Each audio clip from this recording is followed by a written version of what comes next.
Hi there, I've got an absolutely beautiful forest silhouette scene for you today. Now I love the fact that this can be used for Christmas, or you can use it all year round too.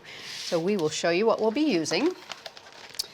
First up is the birch tree forest, and I'm going to show you how to extend that to make a bigger forest. We're just going to be using the inner circle on the loop snowflake for our moon. We have the forest animal set, quite a nice set here, and we're going to be doing these in silhouette. And we're making a frame with the double pierced background rectangle.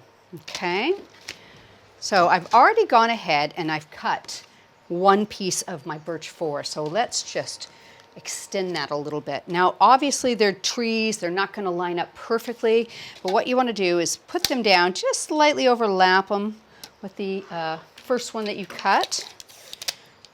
Give it a little tape in place. There we go, that should do the trick. I want to turn it that direction. Give it a quick run through.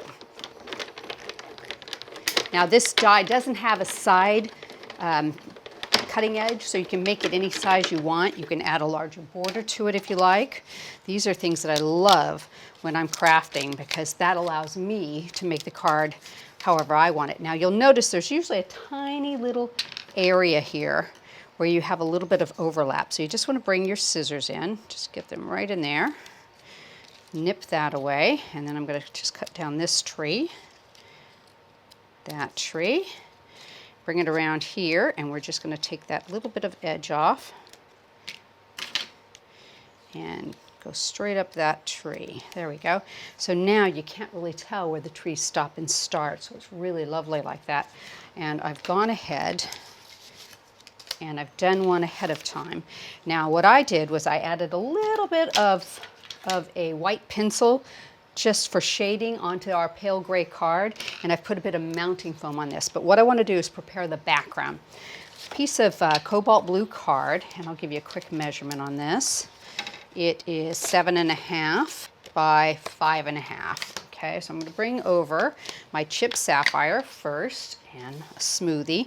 So what you want to do is just hold it towards you and work from the top and just smooth it back and forth, blending that ink. And I just want to work it about halfway down the card. And although it's blue on blue, you will still be able to see a darker shade, so it'll sort of gradiate it into that other shade of blue a little bit. And I'm not going to worry about the top so much because we will go over that in a minute. So that's looking pretty nice. So I'm going to bring in the black soot, and I'm going to just do the top part. Now this is going to be a lot darker, so we'll just blend it from the top edge down about 1/4 of the way. But on the blue, it really does come out like a blue-black. There we go, just blend that right into that section there. So now you've got a really nice gradation of the colors. So let me just tidy this up a little bit. We don't want ink on our workspace. There we go, get all that out of the way and dry it off really well. And I'm going to just give it a quick heat with the heat tool to make sure it's set. Otherwise nothing will stick to it, so.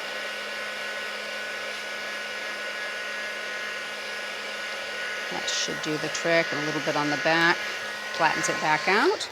Okay. So next what we want to do is our moon. Now I've gone ahead and used the center die from the loop snowflake on a piece of white. I've covered it with a sticky adhesive sheet.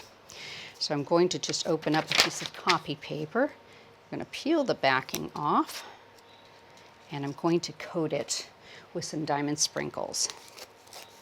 Get that open. There we go. Just tap that off. So I have a nice sparkly moon. We can put that right back into our container. There we go. And then what you want to do is just sort of bring your background and your birch trees in and sort of look to see where you want that moon before you attach everything. So I'm thinking right about there is perfect. So we'll add a little bit of glue to the back of this.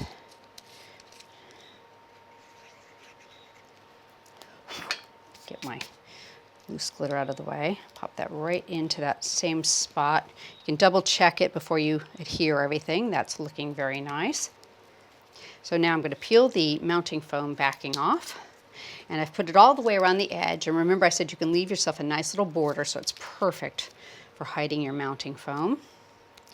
And a couple little teeny strips in and amongst the trees there to hold it into place. Line that up. We may have to trim a little bit of the backing away. And I do have a bit to trim off the edge here. It's a little bit on the wide side and a tiny bit on the bottom. And that's what happens sometimes if you don't put things on completely straight, but it doesn't show, so that's fine. We can nip that away without any issue whatsoever. Okay, so now I'm going to go ahead and seat this onto my background. I've gone ahead and done my paper piercing, and I'll tell you what, I'll give you a finished size on this. It is 7.5 by just shy of 9.5. It's a big card, so we'll use a little bit of our glue on the back. Glue this into place. Okay, pop that right into there. And I've gone ahead and cut a frame. Now I've decided to make this a multi-layer frame because you can lay up the dies in wider increments and smaller increments, put a little bit of mounting foam between them and get really nice raised frames. So that's what I did with this one, using those double pierced noble rectangle background dies. Pop that right over the edge. Just see if I can get that centered on there. That's looking good. So now all we want to do is to put our animals into place. So you can decide where you want them, and I like the way they look just sort of popped in and among the trees. So you can just pick out a spot. We can put a little bit of glue on there just to hold that. We're going to put the big deer right just a little bit offset from center, and that will glue onto that. We've got the mother. We'll pop her in a little bit there, and I think I'm just going to tuck her in right around there. In fact, I'm going to put a little bit on that tree, hold her into place like that.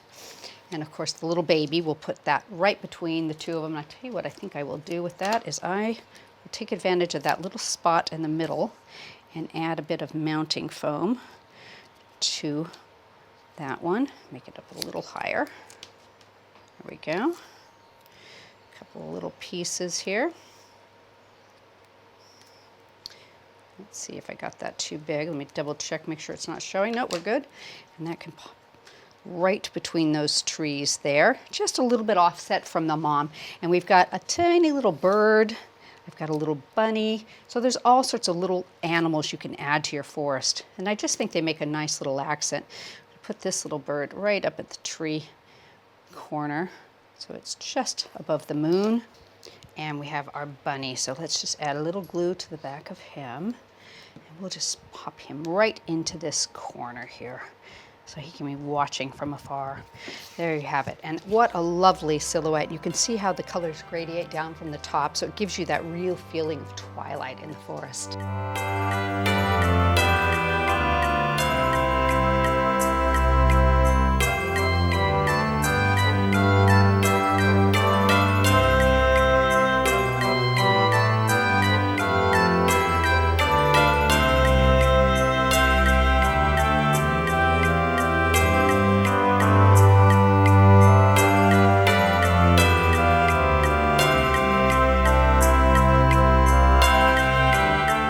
I hope you've enjoyed the video. Don't forget we have a YouTube channel you can subscribe to.